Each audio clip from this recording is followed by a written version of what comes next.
दोस्तों, कहते हैं चंद्रमा घटता है बढ़ता है। चंद्रमा घटता है बढ़ता है क्यों? आखिर क्यों ऐसा होता है? क्या आपको जानकारी है कि चंद्रमा क्यों घटता है? आज हम इस पर रोशनी डालेंगे।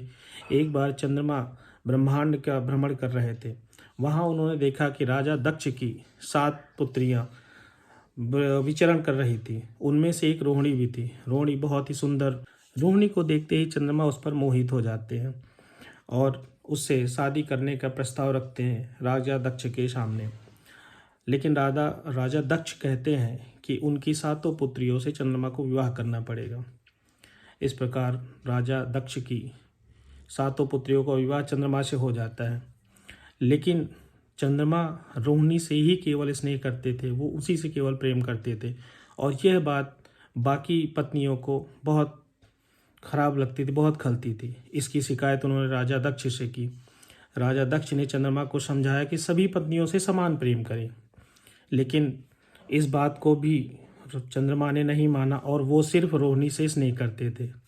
जब राजा दक्ष को ये पता चला कि चंद्रमा ने उनकी बात की अवहेलना की है, उनकी बात नहीं मानी, तो उन्होंने चंद्रमा को श्राप दे दिया कि जिस तेज और प्रभाव के लिए चंद्रमा को बहुत घमंड था, वो उनका तेज समाप्त हो जाएगा और उन्हें क्षय रोग हो जाएगा। दोस्तों, श्राप का असर तुरंत हुआ और चंद्रमा को क्षय रोग हो गया और इस प्रकार पूरा ब्रह्मांड अंधेरे में खो गया, अंधेरामय हो गया। तो इस बात से सारे देवतागण बहुत ही चिंतित हुए। वे तुरंत ब्रह्मा जी के पास पहुँचे और उन्होंने ब्रह्मा जी से उपाय पूछा। ब्रह्मा जी ने कहा कि दक्ष के श्राप को कम करने की क्षमता मुझ में नहीं है। हालांकि उन्होंने एक उपाय सुझाया कि अगर चंद्रमा शिव जी की आराधना करें तो दक्ष के श्राप को वो ही कम कर सकते हैं। यह बात सुनकर चंद्रमा ने घोर तपस्या की शिव जी को प्रसन्न करने के लिए। शिव जी प्रसन्न हुए। उन्होंने चंद्रमा से कहा कि क्या वर चाहिए। इस पर चंद्रमा ने अपनी पूरी मनोस्थिति शिव जी को समझाई। शिव जी ने कहा, दक्ष के शाप को ख़त्म तो नहीं कर सकते, लेकिन उसके प्रभाव को कम कर सकते हैं।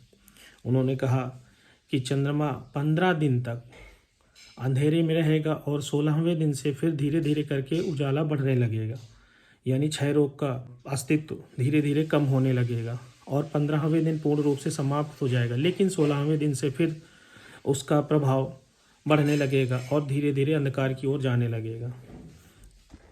और दोस्तों, क्या आप जानते हैं कि यही वो 15 दिन है जो 15 दिन रात और 15 दिन उजाले में होते हैं। 15 दिन अंधेरा पाक और 15 दिन उजाले पाक कहते हैं, जिसे शुक्ल पक्ष और कृष्ण पक्ष भी कहते हैं। शुक्ल पक्ष उजाले पाक को कहते हैं और कृष्ण पक्ष अंधेरे पाक को कहते हैं। और यही कारण है कि चंद्रमा घटता और बढ़ता हुआ दिखाई देता है। दोस्तों, आशा करता हूँ आपको स्टोरी पसंद आई होगी और अगर आपको स्टोरी अच्छी लगी तो लाइक करें और सब्सक्राइब करें। धन्यवाद।